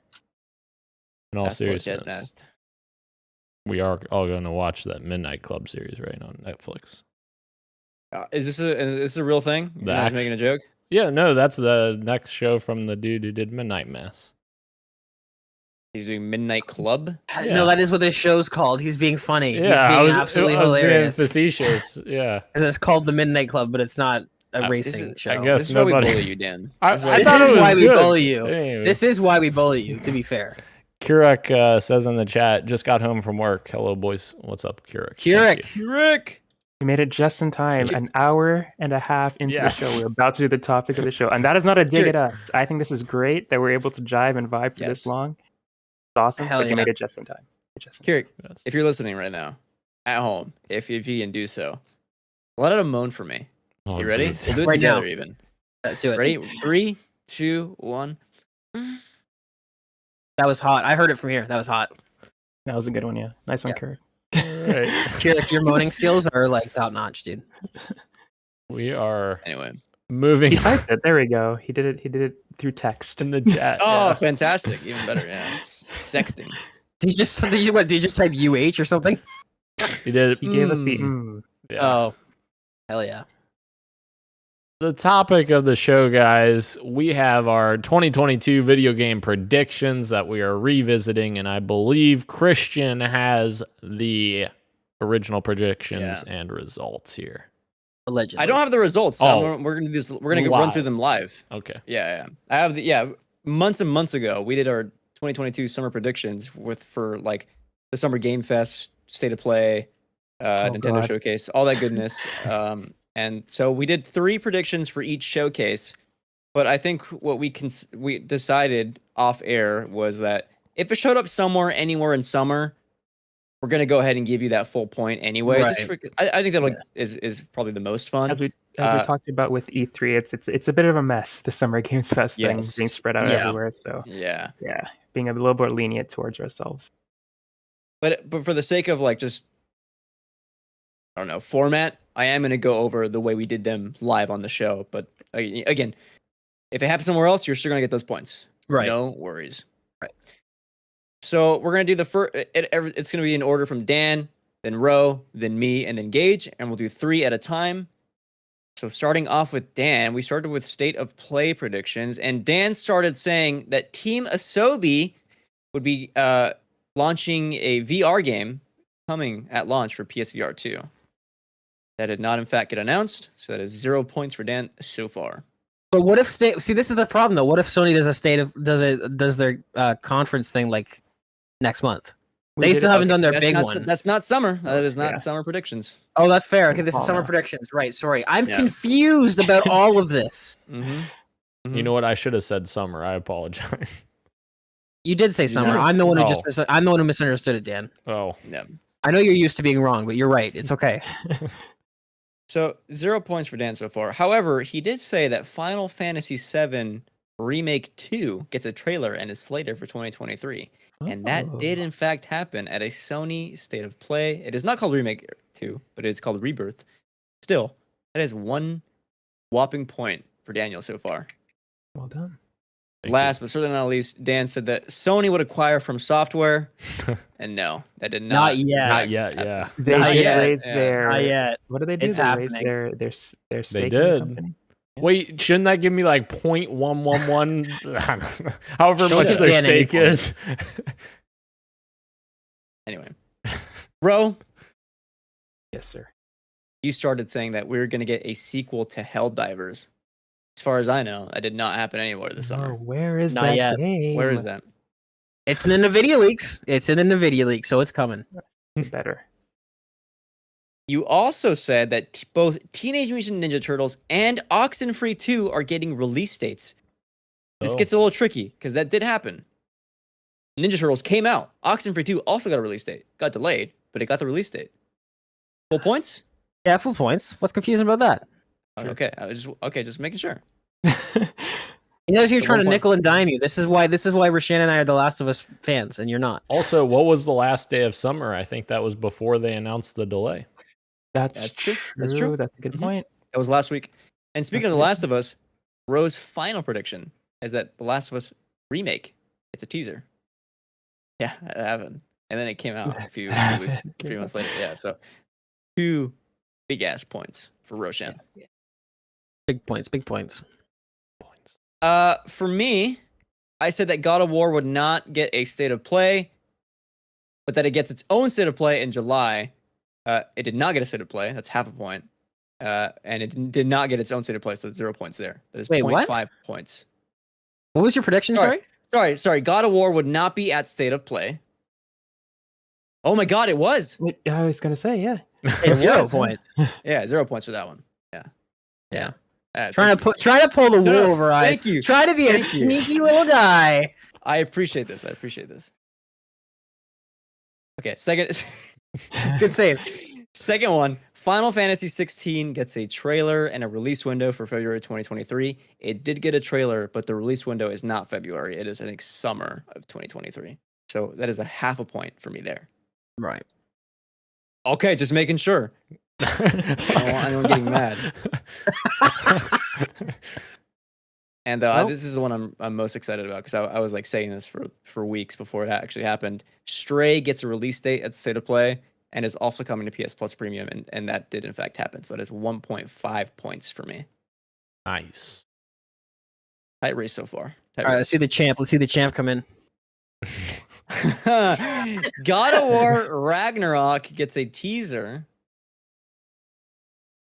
Yeah, Game Informer. They did a coverage, didn't they? Yeah, Okay, they did. okay. That's That was the first you heard of it this summer. it's true. 1 point. PSVR 2 price. Wait, and that was the release date. prediction? Yeah, Gage. Oh, Dan, get ready because Gage's predictions are all like this. What the fuck? They're all like this. Oh, Okay. Don't hate the player, man. Hate the player. Bro, tell me. No, it's okay. Go on. PSVR 2 price and release date. We have gotten neither of those. No, unfortunately. Modern Warfare 2 gets a teaser. Yes. wow. Truly. So that is Gage getting 2 points off the bat for zero creativity. To be fair, we expanded the criteria. This was supposed True. to be That's a true. state of play. Yes. So he was a little bit more specific than It's all right. Ragnarok, Thank but- you, Ro. It worked out for Gage. Yeah. If Ro wasn't here, I wouldn't be here. Let me just say that. Let me say that plainly and clearly. Can I just Rashan is the only reason I'm here. pre-order a prediction next year? Halo will be there in some capacity. Boom. All right, write that down because I bet you it won't be. Write that It'll be down. a Oh, couple it video definitely games, will though. be. Yeah. No, Make a bet right now. Make a bet. Halo's dead. Halo's a dead Make game. Make a kissing bet. Loser has to kiss the winner. Hell yeah. That's my a loss favorite kind of bet. That's a Anyway. loss for no one, Dan. It's 2022. Come on. Tied for first so far. Roshan and Gage. In Hell third yeah. place is me with 1.5 points. And in last is Dan with 1 point. This is great. I love this game. Moving on to what was our summer Game Fest predictions. Dan, you're starting off. You said we would get a trailer for the Callisto Protocol. It would get a reveal trailer, and it releases Halloween. Damn it. We did get that reveal trailer, but it's not releasing Halloween, so that is 0.5 points. Why'd I have to be specific? That's what I'm saying. That's the fun. That's the fun. You then said Multiverses gets an open beta, and it did in fact get an open beta. We're looking at 1.5 points so far. And then you said, oh man, I wish. Bloodborne PS5 port / remaster with PC version coming this year. Month apart? Question mark? No. Nope. No, sadly no. It's 1.5 points in that section. You are now at 2.5 points total. Moving on to Ro. Ro said that BioShock 4 would get revealed and would get a 2022 release, possibly in November. Ambitious, but no. Where is that here's game? one. Well, you gave 4 predictions for this category. I was bad. You overextended yourself. You did that. You did it with another game. I can't remember. We did. Oh, Jeopardy Oh yeah. in the final round when you buzzed and you didn't know the answer. Rashan Like, I'm loves to doing pretty good. Let me overextend. just risk everything. Yeah. Yeah. I'm gonna drop your last one, but we'll still say it. But like, you got no points for it. Okay. Um, Thank you. The second one you gave is Atlas's Project Fantasy gets its reveal. No. God damn it, Atlas. I'll throw in your extra one right here, right now, as well. Is that we get Wonder Woman gameplay, and no, we still have not seen that game since we That saw it was the first time. that was a fucking pie in the sky. Yeah. God, I want that. Speaking of pie in the sky, Ro said that a Hollow Knight Silk Song would be at Summer Game Fest, No. and it was. Oh, And it yeah. was. That's 1 point, bringing Hell yeah. you to a grand total of 3 points. You have taken the lead. Is that game coming this year, Christian? You keep saying it is. I no longer have faith. And I also can't remove it from my fantasy draft. So if it hits, I'm super Ooh. lucky. That's perfect. Did that. Moving on to me, I said that Hellblade 2 will get a new trailer and is releasing this year, November. Nah, as much as I wanted. Nah. Big dubs for me in the second one. Resident Evil Village gets its DLC, as well as a Resident Evil 4 remake teaser. Oh, Got both of those. You got that exactly One to the T. Does that count as 2 points? I don't think so. It's one prediction, so I'd say it's 1 point. Okay. And then my last one, I thought was a shoe-in as well, is that we'd get a teaser trailer for Elden Ring DLC, and we did not. So that is 1 point for me in this category, bringing me to a grand total of 2.5, tied with Daniel. I'm not last. The manual. Gage, Callisto Protocol reveal trailer and gameplay. Both of those we got. That is 1 whole point. I know. I'm just too good. I'm too good. I hate Yeah, keep talking for your next two predictions here. Sons of the Forest gets gameplay and release date. No, it got delayed. Which Dan tried to tell you that one. Man, you don't know what you're talking about, all right? Here's an interesting one. The Expanse gameplay trailer and release date. Actually, that's not interesting. Never mind. Because we didn't get a That gameplay happened. trailer. Yeah, we did. Didn't we? Yeah, Yeah, we got I don't game- think it was actual gameplay, though, was it? Yeah, it was. Yes, we did. Yeah. we well, did. I guess it depends on what you consider gameplay. It's a but Telltale I game. would That not is ca- ga- I would that not is ca- gameplay. That's gameplay. It's Here in we go, a month engine. ago. It's in engine, but I don't remember if there was any like gameplay mechanics, like walking I around. think there that- was. I think there was, yeah. there was. Okay, I couldn't remember. Because there was Okay. a teaser of it at one event, and then there was an actual like minute long Yes. trailer at another thing. I think. Personally, I would not call this a gameplay trailer. However, Gage, I am on the Telltale Games YouTube channel, and they titled it "The Expanse: A Telltale Series First Gameplay Trailer." Absolutely. Luckily for you, I guess you're gonna get it. Release I date am though? gonna I don't get think it. it got. I don't think it got that. No, I get a 0.5 for that. So I'll admit when I'm 0.5. wrong. It's very rare, but I'll admit when I'm wrong. Oh, jeez.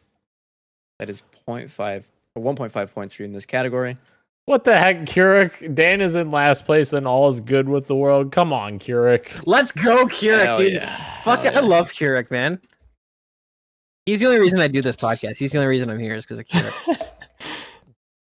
Tied in last are me and Dan with 2.5 points.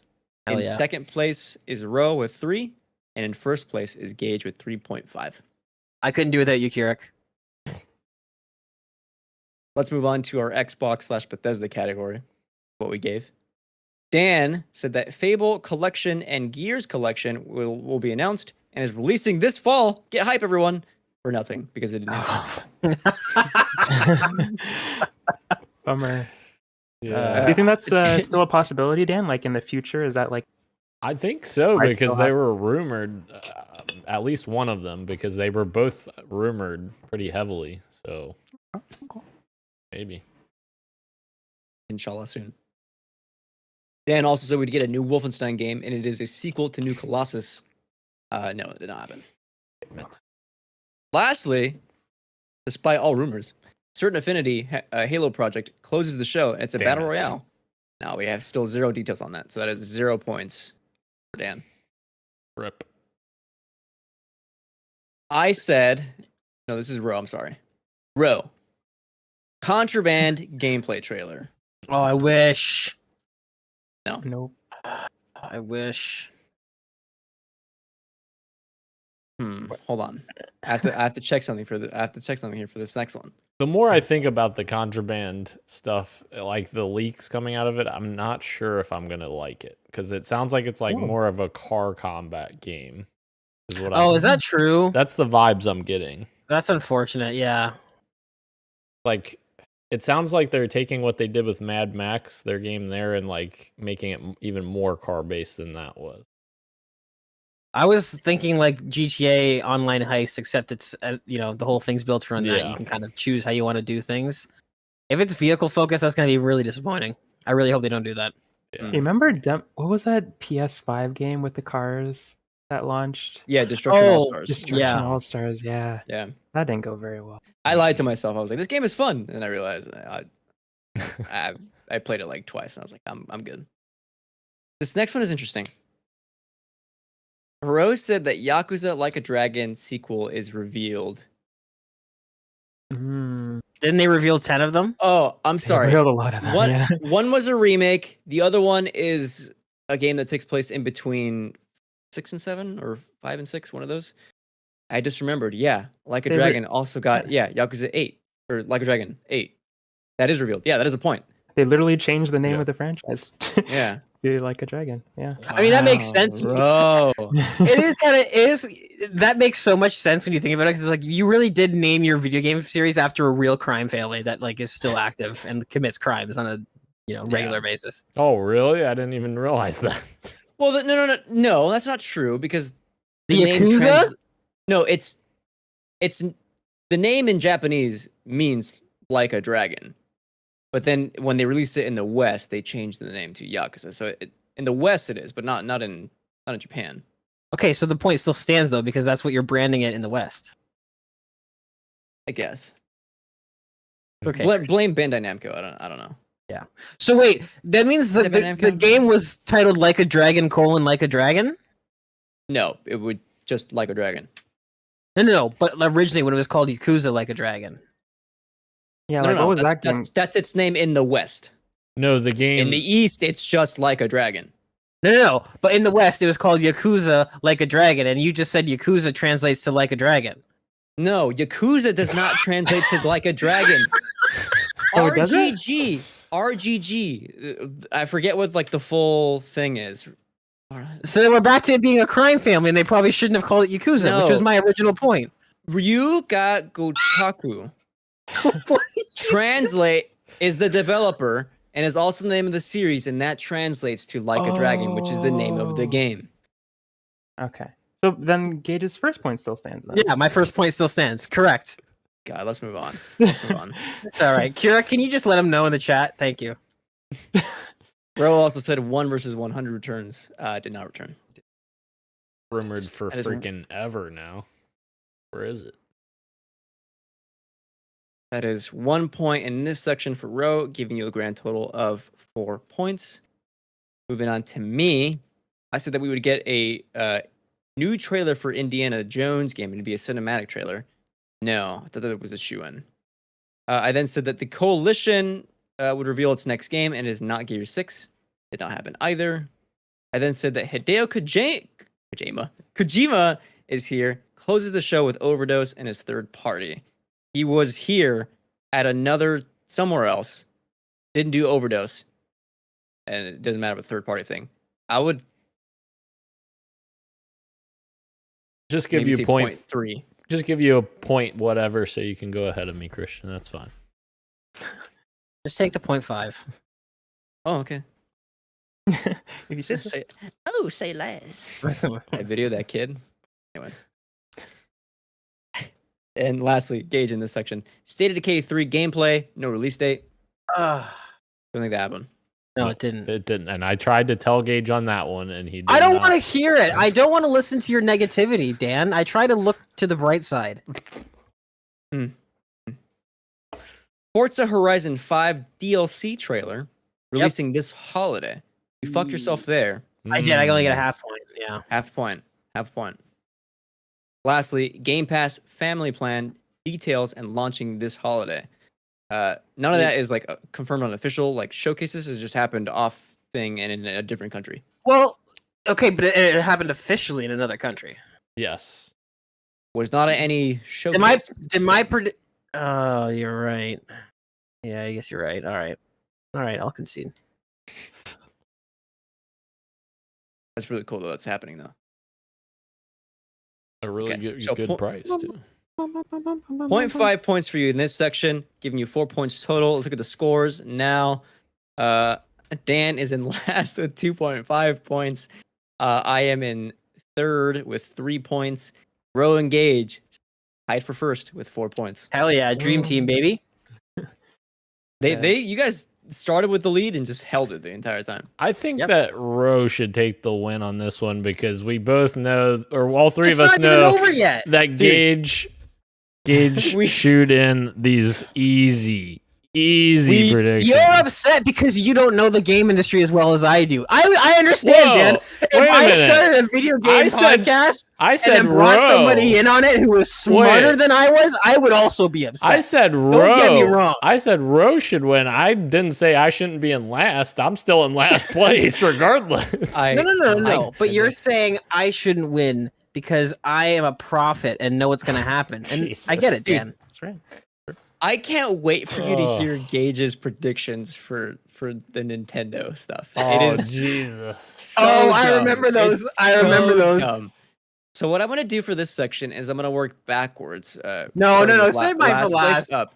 No. You're gonna be second okay, to last. I see. Ro I see what is you gonna go last. So it's Okay, gonna I be see what Dan, then me, then Gage, then Ro. Dan. Yo. Metroid Prime Trilogy is announced. Release date this fall. Man, I wish, dude. God. No. 0 Can points. I really quickly just say something here? Yeah. When I made these predictions, there was no you allowed them.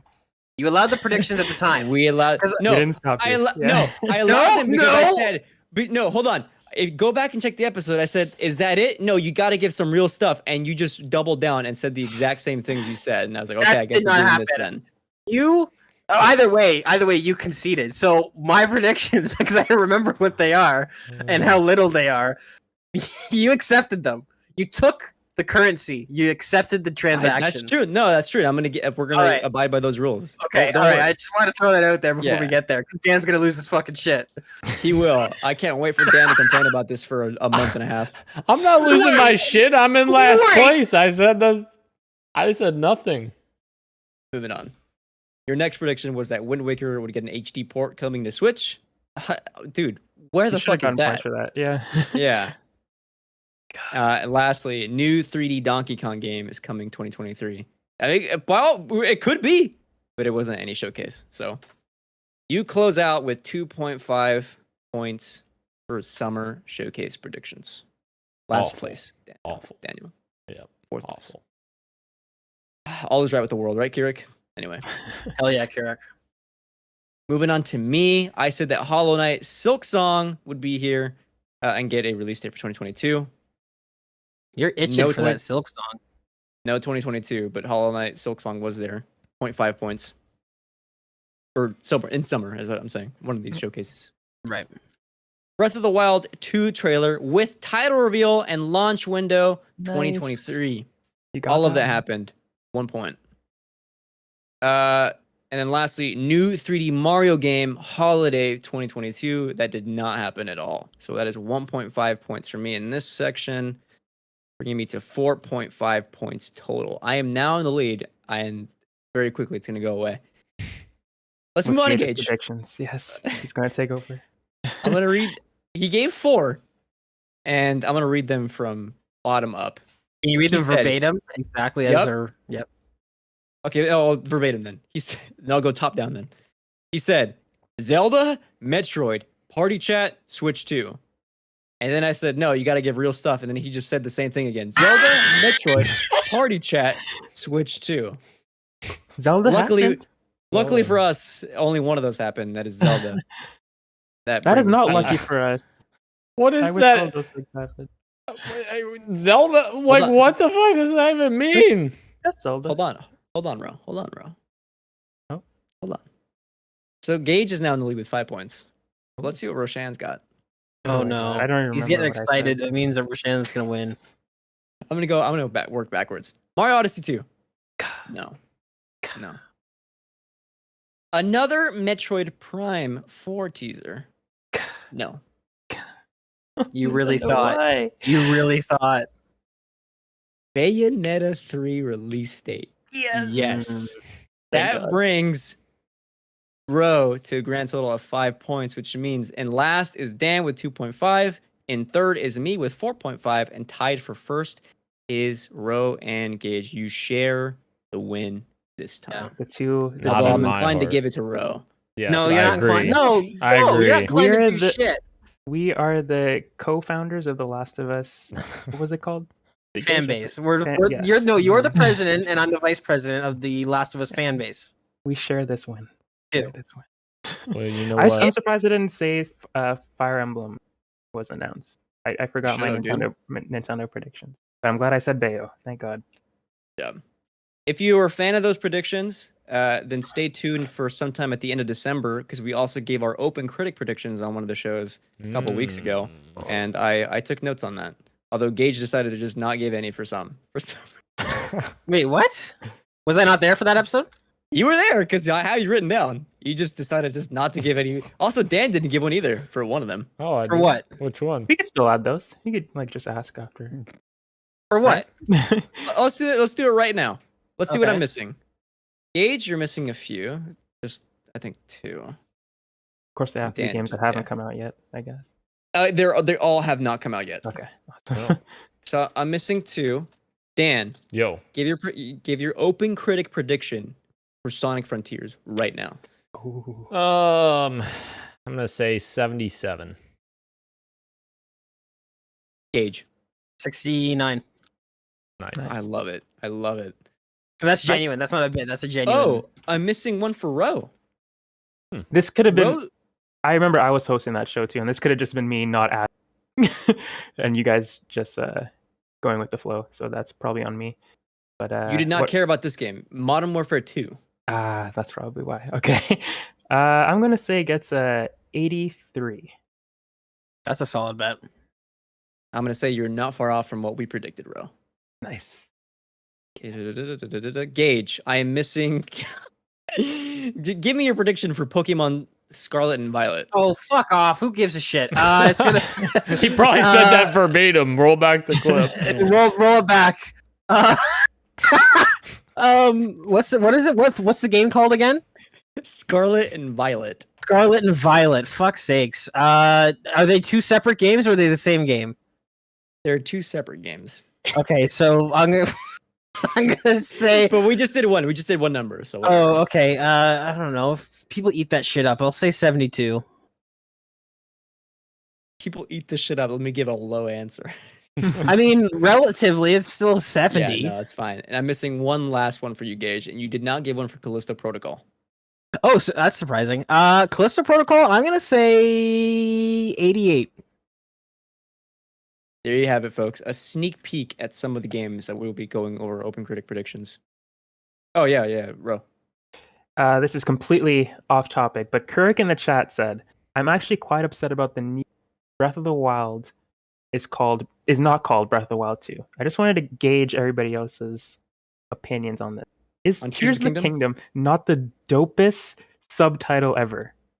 Am I crazy?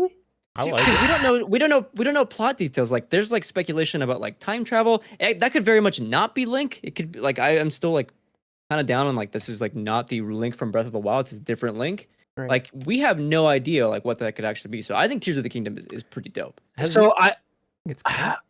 Has Nintendo ever used numbers for sequels for Zelda? I Not don't. for Zelda. Yeah. No, that's true. Yeah. Can I? Okay, I'm curious if Christian thinks this is based or not, because you can go either way.